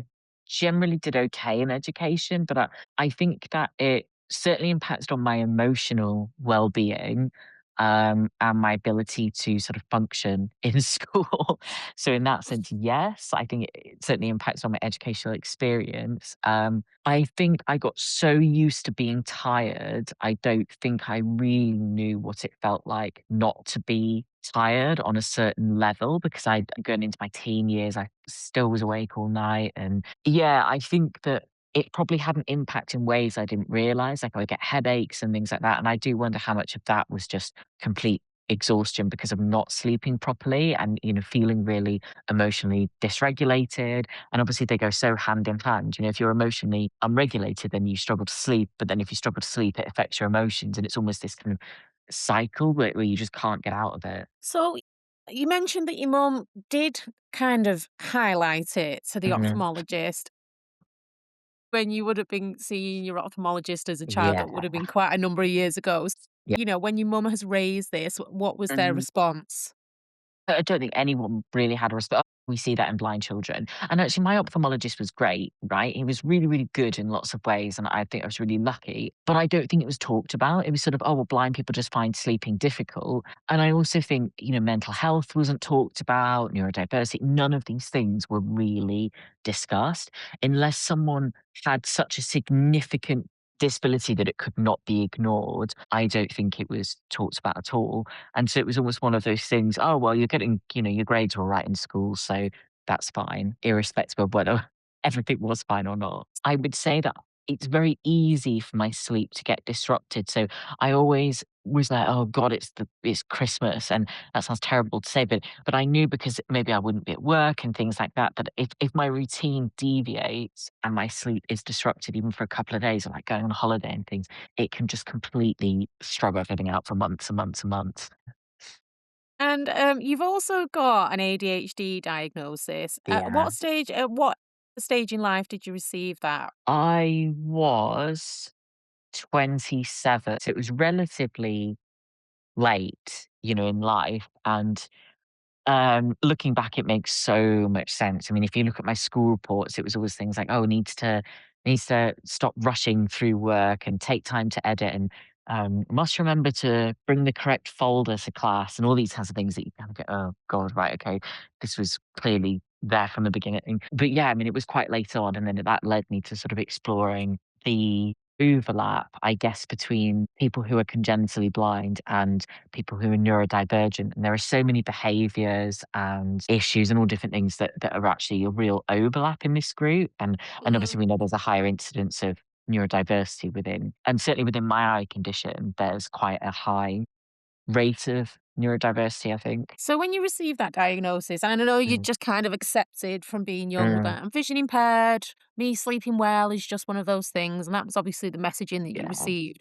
When you got the ADHD diagnosis, did Mm. you kind of think, oh, maybe this sleep stuff has come from somewhere else, perhaps? So I didn't really view my ADHD as the trigger for my poor sleep, certainly not with my initial diagnosis, but I was very aware of the medication side of things. So I'm not on medication at the moment, mostly because I kept forgetting to take my medication, which is hilariously typical for ADHD. And then I would forget to take it. I'd be like, "Oh god, it's been days, right, I should probably take this." And then obviously your medication doesn't settle in properly if you do it anyway. But I would take it, and even if I was taking it sort of 7 AM, I would still be wide awake at night. And it was like, I can't realistically take this much earlier. I'm trying to take it at 6:30 or 7 in the morning. I cannot get up at 3 in the morning to take my ADHD medication with the hope that I'll then actually be able to get to sleep at night. So it had a massive impact and really completely threw off my sleep, and I think that was also one of the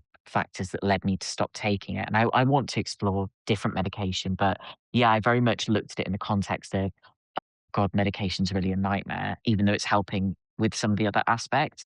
But I Mm. think you're right that it probably links in with the actual poor sleep in the first place as well, because I certainly think um, I don't think it's the only cause. I definitely think the VI has a big impact, but I think that, particularly if I'm dysregulated in any way, my brain's kind of going at 100 miles an hour, and getting my brain to settle, if I'm already struggling with sleep and then I've got a really active brain, that doesn't help the situation. It is quite a complicated topic, and I imagine a lot of our listeners will be going through this. Like you said, from when you were 6, when you woke up, you kind of kept yourself busy, Mhm. um, which is great.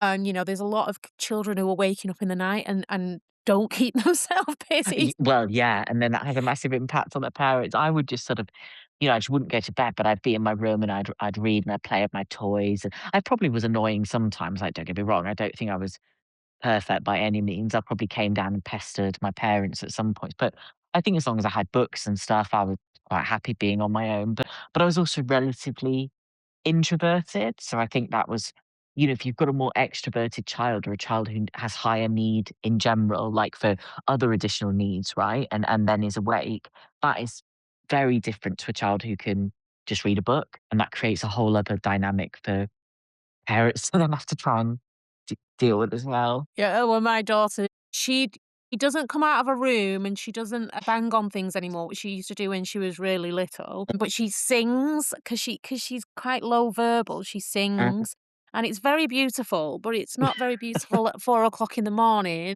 She just Mhm. literally cannot switch off, and it's not her fault. No. But yeah, when you're a But sleep also you deprived would mum, probably like, I like just sleep. I sleep in earplugs and all kinds of stuff. So now and I have ADHD as well. So okay. listening out for a singing child Mhm. during the night is not the optimal environment. for getting No. themselves to sleep. But we are in a good place now, and Scarlett is in a good place. And the singing during the night doesn't grate on me as much as it used to do. I would like to mention like melatonin now, and I'm sure you're Hmm. aware of melatonin supplements. Yeah.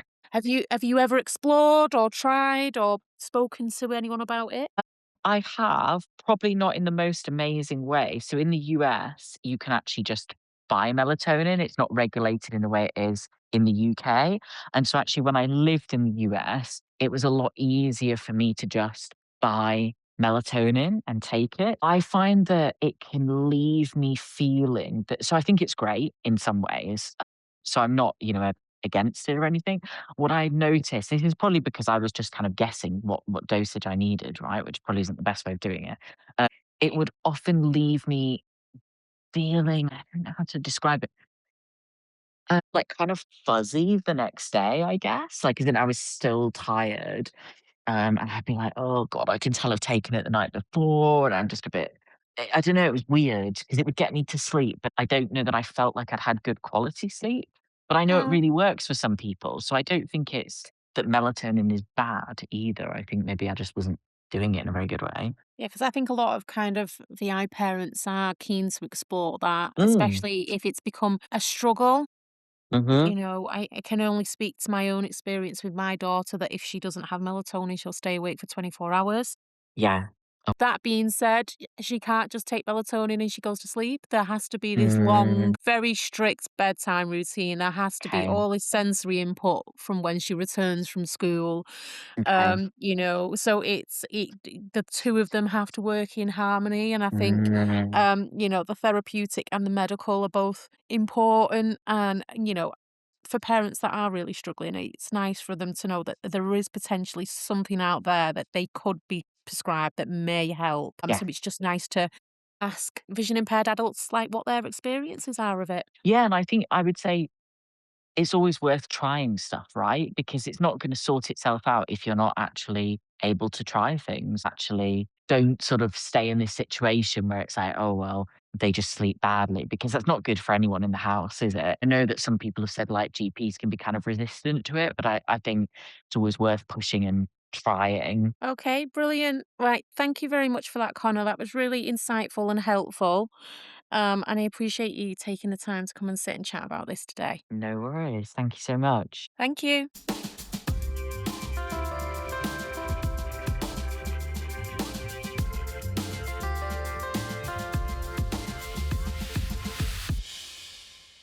Now, for this part of the show, I wanted to focus on some of the holistic and therapeutic things that we can do to aid sleep and relaxation. It's not always just about medical interventions. And I know we've heard from sleep practitioners who's looked at like the behavioural and looking at winding down.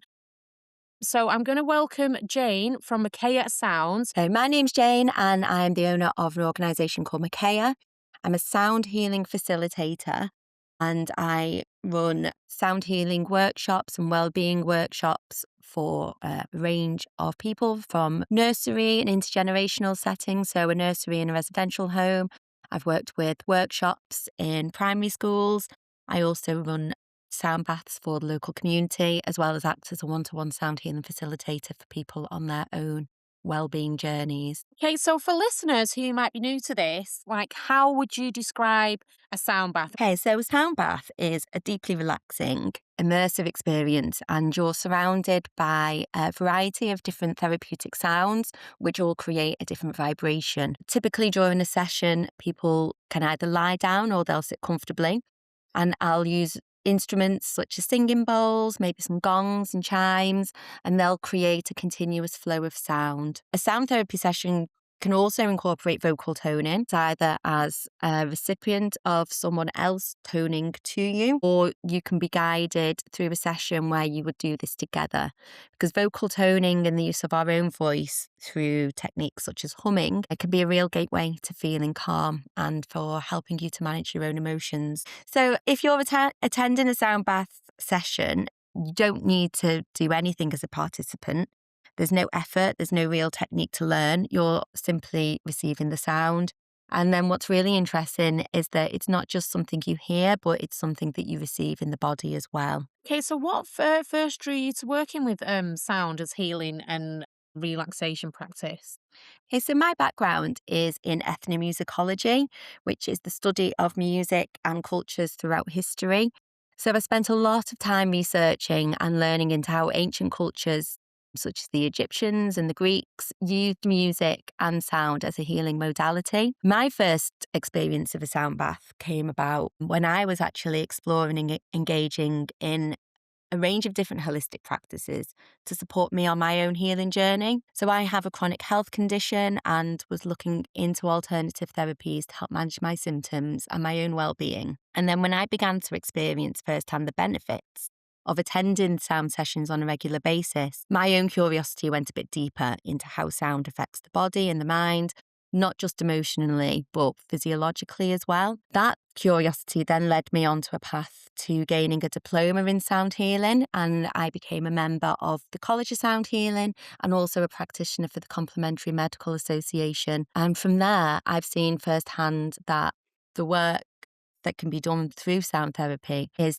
creating a sense of safety and calm, but in turn that actually supports regulation of the nervous system. One of the big reasons that I've asked to have you on is because of how important sound can be to blind and visually impaired people. And I'm particularly interested to know a little bit more about how the sound baths can affect the nervous system. The nervous system plays a huge part in being able to fall asleep in a reasonable amount of time and stay asleep. So how does sound baths and the nervous system work together? Oh, so that is a really great question, Charlotte. And it's really where the power of sound therapy comes into play. So the sounds and the vibrations from instruments like the crystal bowls or the gongs that I use, they work by helping the nervous system shift out of a stress response and into a more relaxed state. What's been shown in lots of research is that a calming auditory input can reduce the heart rate. It can slow breathing. It can even lower levels of stress hormones like cortisol. And when we're stressed or overstimulated, our body is in what's often called the fight or flight mode. So the kind of sounds used in a sound bath, they're slow, they're steady, they're predictable. And it's those regulatory systems that give the brain a signal that it's safe to relax. Yeah, so many people say that they feel deeply relaxed during a sound bath. And it's not just the sensation of feeling relaxed. The body is actually moving into a state that supports healing, recovery, and the sleep. The deep relaxation is the thing that people notice most quickly, but there's a lot happening in the body that creates that.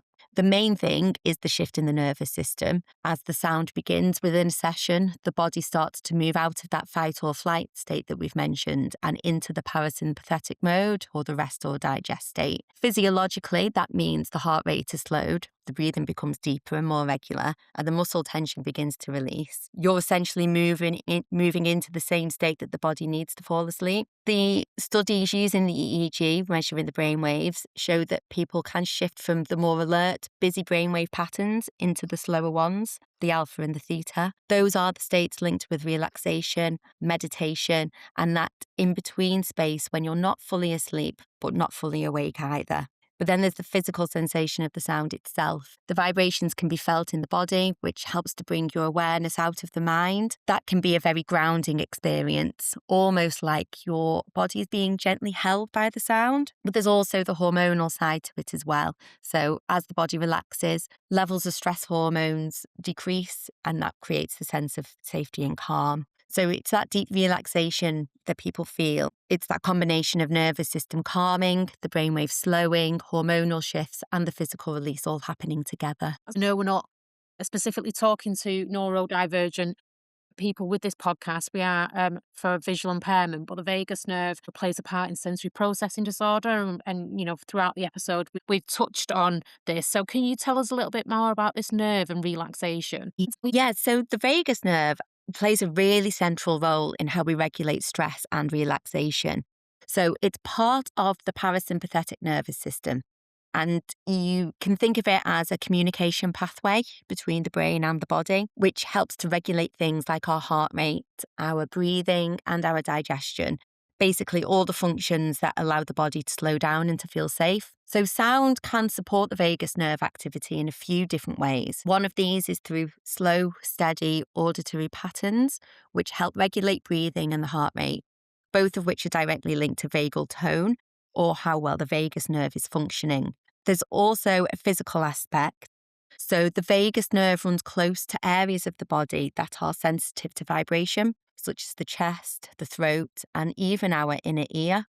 So when you're immersed in sound, especially at a low resonant frequency, you're not just hearing it, you're also feeling it, and it can help to stimulate those pathways. You also see this in other practices, such as humming, maybe chanting, singing.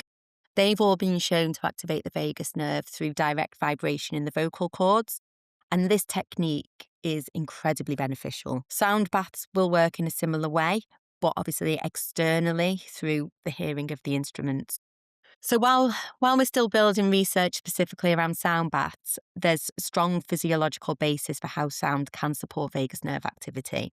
And that's a big part of why people feel so calm afterwards. So why is vagus nerve activation so important when it comes to reducing stress and improving sleep? So the reason the vagus nerve activation is so important is because it's that which essentially allows the body to switch off properly. If the vagus nerve isn't engaging well, the body can stay in a kind of low-level alert state, even if you're physically tired. And that's often what people experience when they're having moments of stress or insomnia. They're exhausted, but their system doesn't fully settle. When the vagus nerve is activated, as we've mentioned, it slows the heart rate, it regulates the breathing, and it creates a sense of eternal safety. But it's that safety signal which is the key element. The body won't prioritise sleep unless it feels that it's safe enough to do so. It also plays a big role in how flexible the nervous system is, what we call the vagal tone. So the stronger that is, the easier it is for the body to move between states, between the state of alertness into relaxation and then into sleep. So it's not just about calming down in the moment. It's really about improving the body's ability to transition into rest more efficiently. And that's where practices like sound healing can be really supportive because they're gently and consistently encouraging that pathway over time. So you just mentioned on breath then. So let's have a little look at how breath and sound work together. Also, breathwork and sound healing, they work really beautifully together because they're both ways of guiding the body into a calmer, more regulated state, but just through slightly different angles. So breathwork is something that we actively do, whereas sound is something that we receive. When you combine the two of them, you're supporting the body both actively and passively at the same time. So the breath has a very direct influence on the nervous system. The slower, the deeper breathing, especially longer exhales, can signify to the body that it's safe to relax. And then when you layer that with sound, particularly slow, continuous tones, it gives the mind something to follow. So the sound almost becomes a bit like an anchor, making it easier to stay with the breath and not get pulled back into thinking. Okay, so for people listening and they're all thinking, right, what kind of breathing exercises would be helpful? What are your recommendations to deepen the effect? So, do you know, the nice thing is it can be really simple. One of the easiest techniques I would suggest with starting out with is just gently slowing the breath down. For example, that would be breathing in through the nose for a count of 4 and then out through the mouth for a count of 6. And it's that slightly longer exhale that helps signal the body that it's safe. You can pair that with sound by letting the breath follow the rhythm of what you're listening to. So the sound almost becomes a guide if you're listening to a sound source at the same time. Another really simple technique that you could do would be placing one hand on the belly and focusing on breathing low and slow, watching your hand and seeing as your belly rises as you inhale through the nose, and then watching it soften and your hand lower down as you exhale. I know when I was doing my sleep practitioner training, we talk a lot about mindfulness, and one way that we've introduced particularly little children into kind of doing some mindfulness and breathing is like blowing bubbles. Yeah. And there's some really cool, like scented bubbles for children that have got very limited sight and may not see the results of, blowing these bubbles. And so the scented bubbles have always been a good recommendation for our young cohort. I just kind of touched on visually impaired people there. So when you mentioned that you had done some collaborative work with vision impaired communities. Yeah, so I've actually connected with a team called Vision Support. And that connection came about quite organically, really, through a health and wellbeing event that I was hosting a stand on. Some of the team shared the challenges that come up for them when they're trying to get rest and to sleep, particularly around the struggles that they have with their circadian rhythm and the reset of that. So from there, I shared with them some of the evidence around sound therapy, how it can support relaxation, sleep quality, and even enhance things such as the melatonin regulation. And there was a real sense that we could explore that further together. What stood out for all of us engaged in that conversation was how naturally sound-based practices align with the needs of the visually impaired community, mainly because of the fact it's fully accessible. It's a sensory experience that offers a deep sense of immersion and calm. And it was from there that we really began exploring the idea of developing something more tailored. So maybe some sessions or some programs specifically designed to support relaxation and sleep within that community. Initially, we would be rolling those out for the staff first who work for the organisation, with the aim of then taking it further afield. That's all very much still evolving. It's something I'm really passionate about developing further, because for me, it feels like a really meaningful direction, not just about offering a general wellbeing practice, but it's adapting something in a way that's truly inclusive and it meets people where they are. Sound baths are naturally very sensory and immersive, but they don't rely on visual input at all. So for people who are visually impaired or blind, it can feel like a very equal experience. There's nothing missing, nothing that needs to be adapted in that sense. And in fact, because sounds often are more developed and relied on sense, the experience can sometimes feel even richer or more intuitive. There's a greater connection to the subtle changes in tone, in rhythm, and in vibration as well. And that can also be incredibly grounding. So the consistency of the sounds that are created and the way it fills the space creates a song's sense of orientation and presence in the body. But beyond that, it also offers a space that doesn't require any navigation, any interpretation, or any effort. It's simply about receiving and experience it, and that in itself can be really powerful, especially in a world that can often demand constant adjustment. I'd hope it gives them a tool that they can come back to, whether that's for supporting sleep, managing stress, creating moments of calm within their day. I guess more than anything, though, I'd hope it helps people to feel more connected to their own body and to their own internal rhythm. The parents who are going to be listening are going to be thinking about, how can I use what you've taught me with my child at home? 100%. It doesn't need to be an experience where they have to go to a specific event. There are lots of really accessible recordings online that you can easily either sign up to or you can download quite easily. Even just simple things like listening to calming sound recordings of nature. So it doesn't have to be singing bowls. It could just be gentle music or nature sounds, such as birds singing or even just like the waves crashing. All of those will have a really positive effect if it's done consistently. The most helpful thing, I guess, is creating a small routine around it. So, for example, listening to the same type of sound at the same time each evening, because it's like consistency that will help the body to start to recognise it as a cue to wind down. Every person's unique and will connect with sound in entirely different ways because our nervous systems and sensory preferences are all different.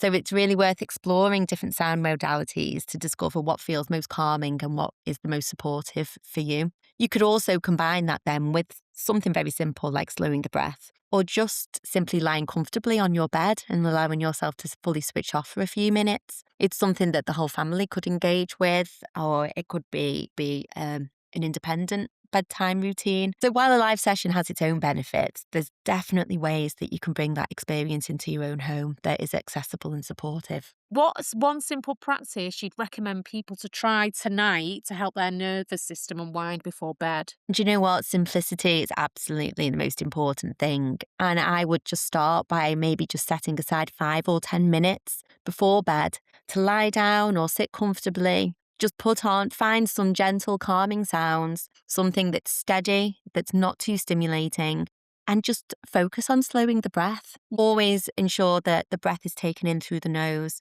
and that you exhale through the mouth. That's really key to engaging with the breath. And you know what? Just let the sound be there in the background and just allow the body to gradually soften. We're going to move to our closing question now, Jane. It's been a pleasure chatting. It's been lovely, Charlotte. Thank you so much for having me. It's nice just for parents to get one thing. So what is one thing that you would want them to take away, from listening to our chat? So it's to know that the sleep comes when the body feels safe and that sound can actually help guide it there. So engaging in practices like a sound bath or listening to some rhythmic music at nighttime or some nature sounds, it's creating that sense of safety and rhythm so that the body naturally unwinds and moves into the rest. And the key thing is it doesn't have to be complicated. Just small, consistent moments of calm, supported by sound, will make a real difference over the time. Okay, that's brilliant, Jane. Thank you so much for coming and chatting to me. Well, thank you, Charlotte. It's been lovely chatting with you. Thank you so much for listening. If you're a parent or a visually impaired adult, I hope you found today's discussion both informative and helpful. There was so much valuable content created during the making of this episode that we've decided to release the full unedited conversations with each of our guests. Those will be available very soon. So please do follow us, like, comment, subscribe, and share. Your support really helps us get those important conversations in front of people who can benefit from them the most.